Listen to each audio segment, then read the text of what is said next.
it's kind of like Christmas in a way to me. Yeah. Because you're like opening this present, and it's like you're opening and seeing these layers of this person.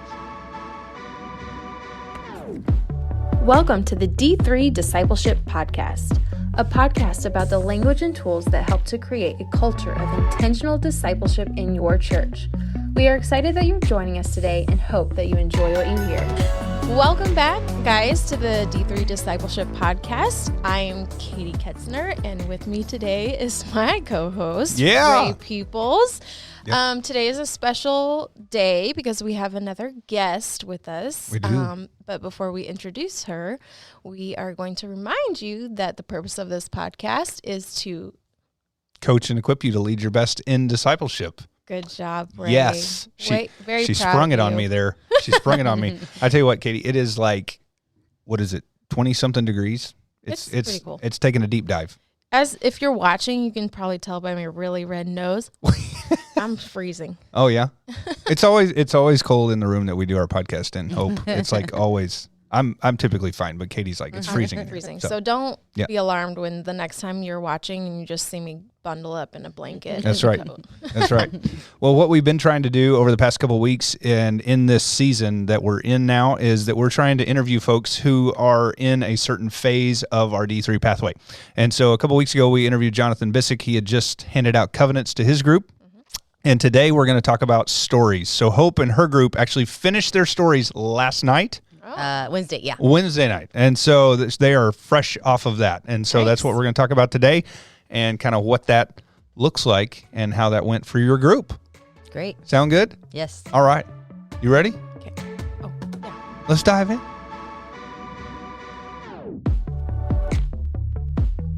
Okay, so before we jump into our interview, stories is part of the phase 1, P1, Yes. which is stories. And basically, finding your people, having your people of peace, getting to know them, and then you jump into stories. Right. And I think either last week or the week before, we talked about people of peace. Yeah. And, I was kind of struggling with that because we took a deep dive.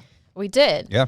But last night, actually this morning, I was getting ready for work and my husband was talking to me about someone who was talking to him and who had listened to our podcast. Oh, cool. And who could tell that I was really wrestling with that. Yeah. And he's one of our elders and very spiritually sound and someone I would definitely respect. Yeah. But anyways, what he said, which kind of brought some clarity, was that there's a plentiful harvest because part of my thing is how do you know who a person of peace is? Yeah. If there's so many people who need to be discipled, why don't you just grab some and go? Right. Since they all need it. Yeah. But this person's advice was, there's a huge harvest, but only a certain amount of them are ripe for the picking. Ooh, nice. So I was like, ready okay, to go.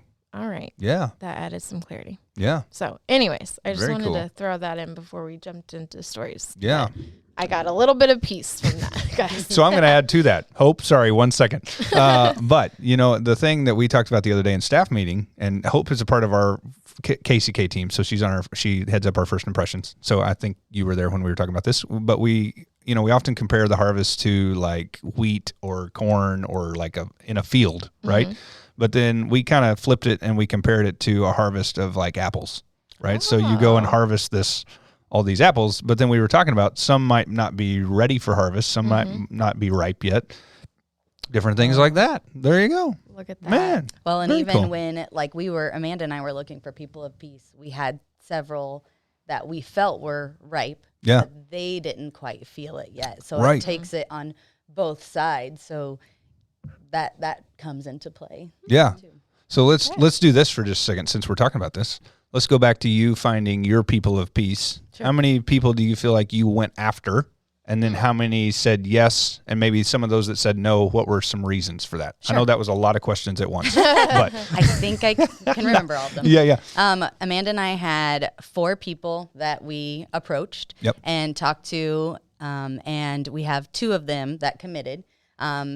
2 of them, all 4 of them really were, I think, wanting it. Like they were, like we felt confirmed in that the people that we chose were ripe. Yeah. They had, one of the women had, she was just getting ready to have a baby, first baby. And so that was a thing. And then the other one, she just already had a lot of commitments and, it just wasn't the timing for her. Yeah. And so I hope that in that, at least for the other two women that didn't do it, it put something in their head that the next group of people that do approach, they'll be thinking about it. And I think they very much were. So yeah.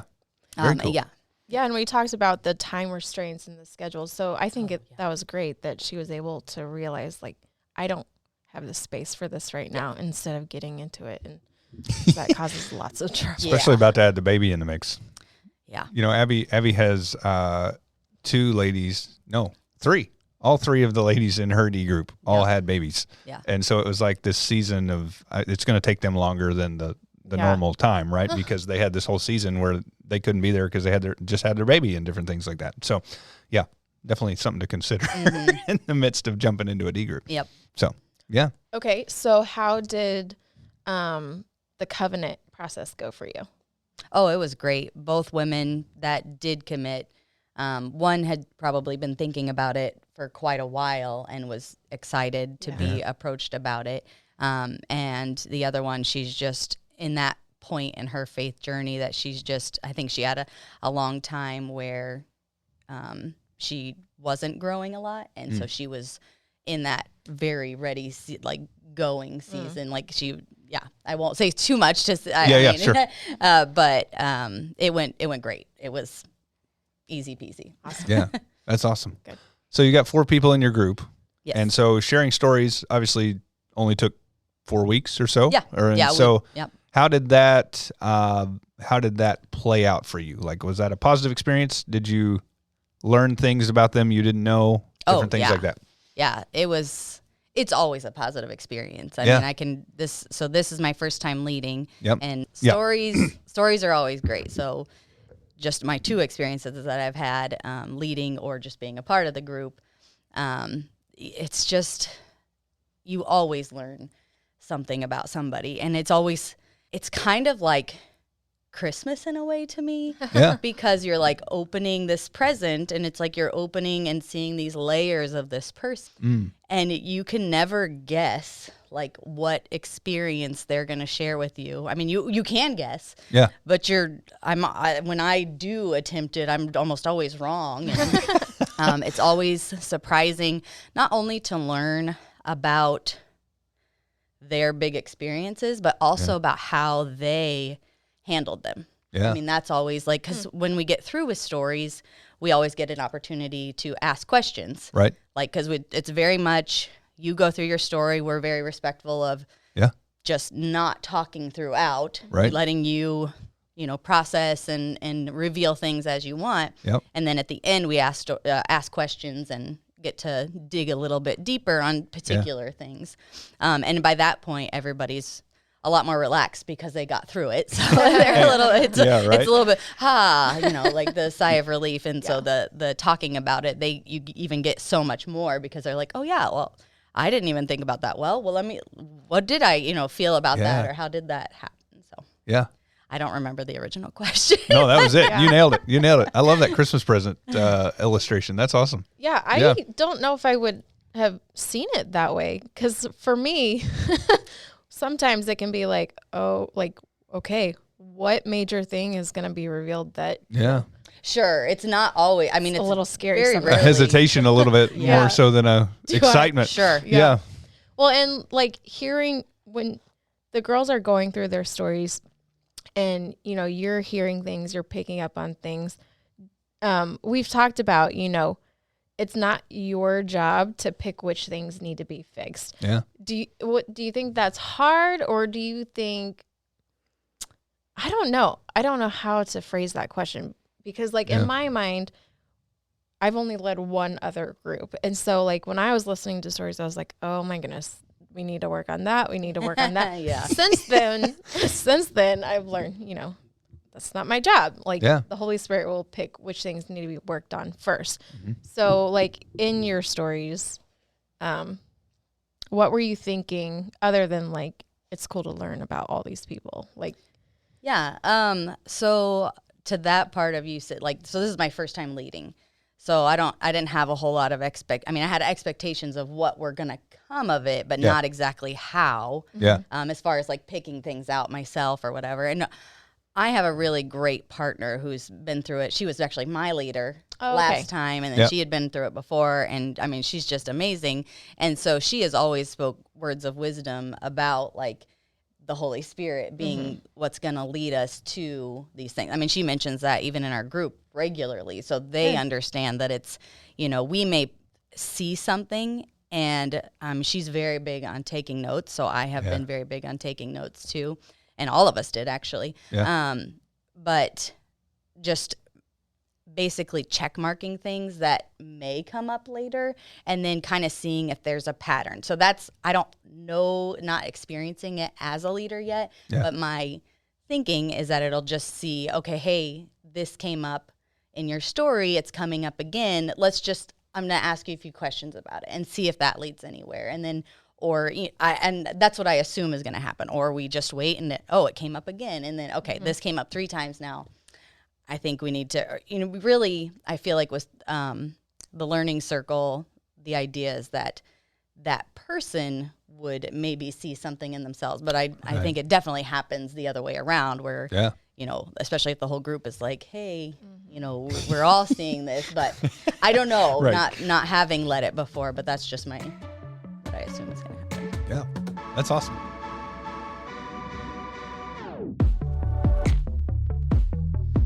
So did you and your co-leader, you went first? I'm assuming, maybe. Yes. Yeah.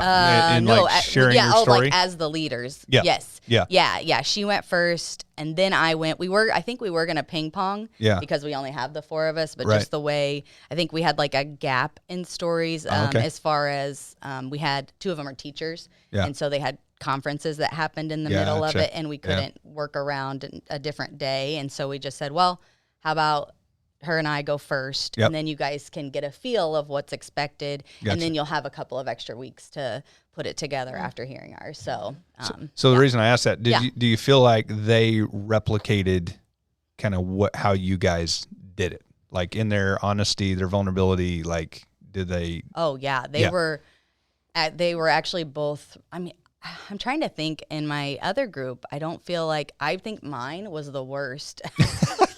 All of them. Oh, you're being hard on yourself. My first time, because when we started them, I said, I want to go first. I want to get it done. I can't sit here every week and think about it, because then I don't feel like I will really be listening fully because I just get so nervous about those things. Yeah. So I just jumped right in. Yep. And when I did it, I typed it all out, and I literally read it.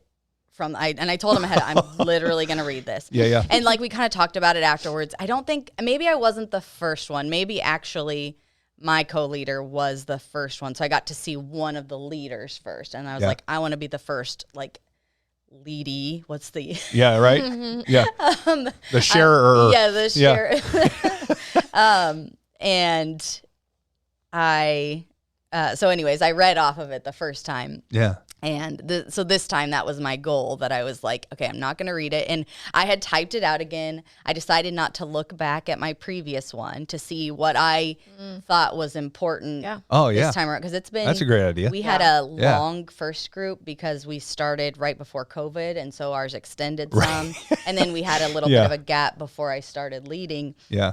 And so I had that time to be like, okay, I'm just going to do it and write down my thoughts now. I did end up looking back at it afterwards, but it was more of a procrastination thing that led me to it, but it was really a good thing. It was a God thing. Yeah. That I didn't read off of it, and I was just like, okay, I'm not even going to look at it. I'm kind of just going to, I know my story for the most part. Trying to remember those important things, and it went a whole lot better. But yeah, both of the other women that have not done this before, one of them, I think, looked at notes. Yeah. But really only for reference. They both did. Sure. Phenomenal. Cool. I love that. That's awesome. That idea of like not going back to your old story. Yeah. Not that I still have mine. I'm not sure if I do. I might. But if you think about it, like when I first gave my story, that was 2018. So a lot of time has happened in between, and a lot of different things have happened. And if you think about it, it's like your story has changed so much since then. And like what you were living in right then maybe isn't as pertinent. Like it is, but so like when I gave my story, I was going through a separation. Yeah. So, I mean, my story is completely different now. Right. Like I'm remarried and like stuff like that. So it's like that pain and everything that I was dealing with at that time isn't really there. So my story is going to be a lot different this time. Right. Going into it. And for you, that's almost 5 years ago. Right? If I can do math properly. I know. I was like, it's 4 or 4.5. Like that's a while back. So yeah, a lot's happened and a lot's changed. Yeah. Wow.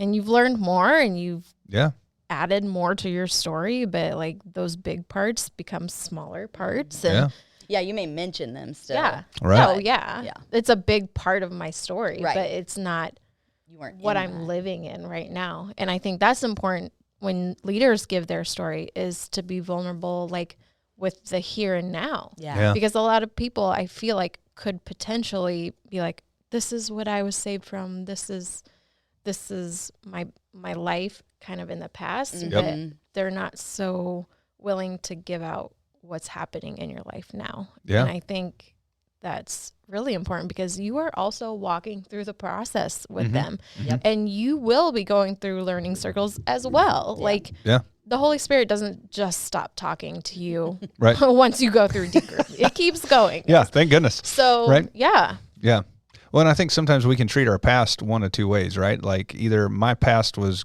great and I want to continue to live in it, or my past was terrible and I want to dismiss it. Mm-hmm. And so there's this way of like you were saying, like in the moment, yes, let's share what's going on now. But again, okay, what did my past look like? Was it a positive? Was it a negative to where I am now? Mm-hmm. Right. And I think some of those things stand out, whether, like as you were saying, I didn't look at my notes, but also there's those moments that no matter what, they're going to stand out as your moments, and big moments that had a big impact. Because that's what makes you who you are, like those big moments in your life. So that's what gives people understanding as to who you are. Yeah. Those bigger moments. Yeah. So that's what makes stories so great, right? Unwrapping that present. Yep. Yeah. Yeah. Just thinking about the different, like not look, you saying not really thinking about looking back and stuff, but it made me think of my co-leader again. I'm going to talk about her so much. Yeah. Natural. Yeah. You can brag on her. She's our campus discipling leader. So she. Thank you, Amanda. I guess I have a better name. There you go. Anyway, so since I got to hear her story in being led under her the first time, and then I got to rehear it this time, there were so many, like the big things that I knew would be big, and even some of the like very detailed things, part of the big things were still the same. Yeah. But she did share a little bit different perspective, and she didn't even realize it. Like that was one of the things I commented on. So it was really cool getting to hear it twice, and I'm sure the same, like even me thinking about mine twice, and like twice like in this setting. I mean, obviously there have been other testimony points, but just thinking about you saying yours 4 years ago, and I'm just thinking about like my original, like just from my original baptism date from a kid, and then and I got baptized again when I was older, and then like just those different what are they called, the pillars of faith or whatever. And just there's so much changes, and you have to look at the here and now. Right. That's cool. Very cool. I just keep laughing in my head because this is taking me back to when we gave stories, and I just remember I was so green, like pretty new to New City, very new to discipleship. I thought it was just a Bible study, but so I went into it, and like when we were giving stories, like I came in a little late, so my leaders had already given their stories. I think I heard Abby's was the first story that I heard. Oh yeah. And maybe she was towards the end. Like I feel like I jumped right into it. Yeah. So this might explain a little bit about me. I came, it was all typed up. I had pictures. Well, yeah, that's awesome. And I'm just laughing at that now. I'm like, Katie, No. what? No, I actually kind of love that. I mean, especially like thinking about that now as a leader. I mean, I don't know if I don't necessarily saying that we want to expect everybody to do that, but I mean, thinking as a leader to have that and share those things, I think that's actually kind of cool. Like, even if that became a different part of, like, okay, at the end of stories, I want everybody bring in like 5 photos that are like, you know, just to really visualize some of those stories and make it. She's trying to make me feel better. Well, no, I even think about, like, if you have somebody in your group who doesn't know your whole family, like, that'd be a great opportunity to bring a picture in and be like, hey, this is my family. You know, if they're not like your that's true. immediate church family type folk. Most of the time we are doing groups in our same campus, but I mean, very often it happens where there's crisscross, and so you may not know. So, Katie, that's a great idea. I brought in a picture of my mom and dad, like, now you understand. Well, there you go. Yeah. Now you understand what's going on in my life. There you go. That's perfect. All I love in one it. picture. Yeah, that's awesome.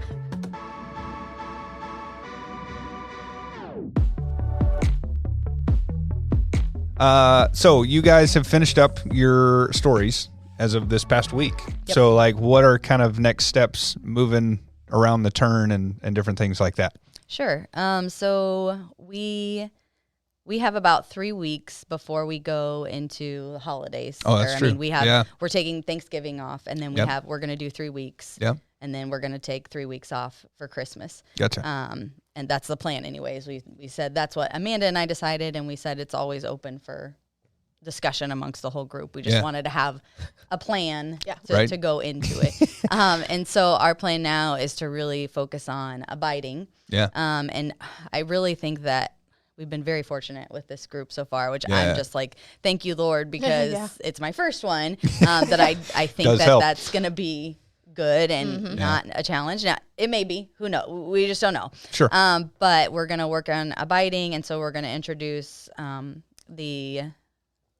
sorry, I'm blanking on the 7 arrows. 7 arrows, there it is. I did not learn that in mine, so I told Amanda, I was like, okay, I'm going to lead this one. Even though I don't want to, I want to lead the, now I'm blanking on the other one. Did you hear that? She didn't want to. Eat the word, thank you. I was like, we read a book in our group called Women of the Word, and so I always it comes to my mind as Women of the Word. I'm like, nope, that's not it. It's Eat the Word. Yeah. And so I really wanted to do that one, but I was like, okay, well, since we never learned this, I should probably do this one. Anyway, so we're going to do the 7 arrows and Eat the Word, however that works out. And then we have plans for like providing some scripture to like be in and saying, hey, let's see where this leads you. And then you guys bring some scripture and where we can all kind of sit in during that time. Yeah. And then we also had the idea of going into Christmas season of doing like the Christmas story and doing either Eat the Word and or 7 arrows throughout the Christmas story. Yeah. And both of us, we haven't had a chance to talk about it since we had this brilliant idea. It was like, okay, well, there's 4 gospels, so we're each going to take a Christmas story from each of the gospels. And I'm looking back and I'm like, oh man, they all don't talk about Jesus. Oh, that's true. That's true. Like, what is it? And so Luke is really the story. Yeah. And then I can't remember, is it Mark or Matthew that they talk? It's like, I mean, it's a paragraph. Yeah, right. It's so short. It's not any. So I was like, okay, so I guess we're all going to be sitting in Luke, which is great. But it was just, I felt glad because I do feel inferior sometimes. And just that we were both like, we're going to do all 4 gospels in the Christmas story. Yeah, there you go. Okay, that doesn't exist. Okay. Yeah. That's that was helpful that it, happened around Christmas time. Yeah. But my question is, what happens, like, what would you suggest is some good scriptures for people who they're like, okay, we need to teach these tools. We need to start teaching abiding. What are some good scriptures for groups to put me on the spot group? Yeah, I know. Yeah, that's my job. Yeah, right. So I think John 15 is a good one, just to kind of start for in the abiding process, like that word. Talking about the vine. Yeah. So that Amanda said. What's that? That was John 15. No, it's 15. I think it's 15. She's looking it up. Everybody, Look it up. Everybody who's listening, she's looking up. So John 15, where it talks about abiding. So that gives us kind of reference of like, why are we abiding? And then also like Matthew 6, Sermon on the Mount. That's a great one to start walking through as well if you need something. Even just simple. What? Nothing. Oh, is it John 15? It might be. And then also from there, like Proverbs are good. Just daily Proverbs. If people are struggling with a rhythm, and like, oh man, I read something, I'm not sure, and then I lose my place, and like they kind of use that as an excuse. I'm putting that in quotations from our audio listeners, but like Proverbs is a great way to kind of have a rhythm as well and kind of walk through those. Proverbs is good just because there's so much wisdom to glean from. So like exactly, you should be getting something from it. Yes. Everyone should get something from it. Right. Where there's some scriptures where it's just like, right. Listen. But I also love your idea of taking like the season we're in, right? So Christmas season, or even if you're around Easter, doing the Easter story as well, and kind of using that as like your step. I mean, that's or like genius. That's going in the Pentecost, book that I'm not writing for Passover. you, Yeah. Katie. I am writing for you. So we have a discussion every podcast that there's things that we should add to our book. Oh, sure. Like, Because I need more. Yeah. Like the playbook is good, but I love hearing what everyone else is doing just so I can pick and take. And when I'm stumped, I want to have an arsenal so that way I can be like, okay, I can do this, or this. Yeah. That's right. So if you've been listening and you hear me grumbling and complaining about this, like, can we commission someone to do this? Because Ray's obviously not doing it. Compile all the thoughts. I guess I could do it for myself. For a couple weeks, I had a Post-it note, and I don't know where it went. But we're not the only ones in the studio, so it happens. Yeah. Anyway. Back to the John 15 and 14. Yes. I think I just have to publicly admit that my husband says this all the time. He's like, you are so confident in your answers. And it doesn't even matter if you're wrong or right. Like, yeah. Well, it's just like, you just answer it and like, that's what it is. Yeah. So that's what just happened here today, folks. Well, I was like, no, it's John 14. So which one is it, Katie? It's 15. Oh, okay. Yeah. Well, that's great. Whoops. That's great. Well, it's awesome to hear that your group is going well. Excited for you to work through the Christmas season and figure that out and then move on to, but again, I think that's a great, like, even where we are right now in the timeline, like, that's great for people to hear. Like, they're sitting there going, okay, the next couple of weeks are going to be crazy. Yeah. What are we going to do? So your husband is in my group. Yep.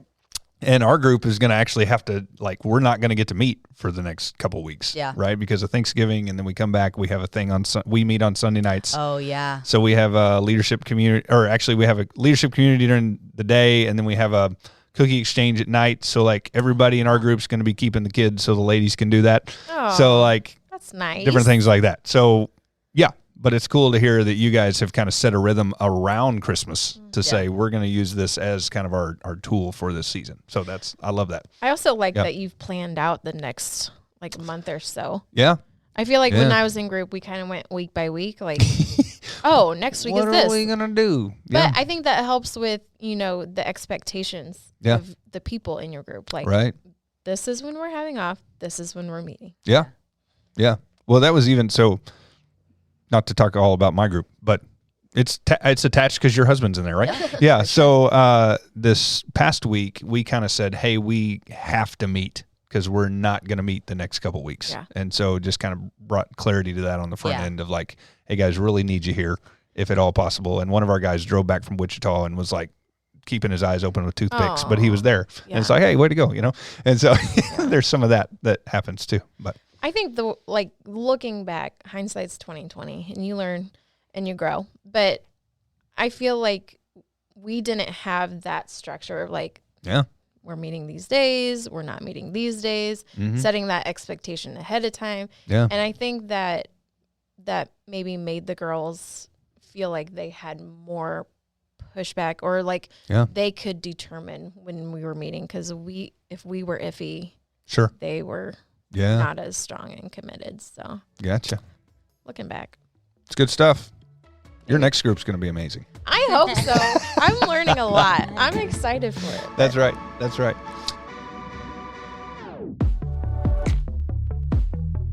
Well, guys, we thank you so much for listening today. Hope, thank you so much for being here today and walking through that with us. And again, good luck to your group. Hope everything goes well. And keep us informed. I'm personally biased. I'm excited that you're discipling people at our campus, right? So that's pretty cool. And what that looks like in the future. If you have any questions, you can send them to d3info@newcitychurch.com. We would love for you to check out our YouTube page if you haven't already. Subscribe. And by the way, I said last week that we had 20 subscribers. We actually have 60 subscribers. You were really far off. I feel so like, man, that's awesome, right? And so good to know. If you want to share that with anybody, feel free to share it. Yeah, and keep coming up to us about the podcast. I had someone else come up and just... Katie loves her celebrity status. No. I'm just kidding. It's just encouraging. It is encouraging.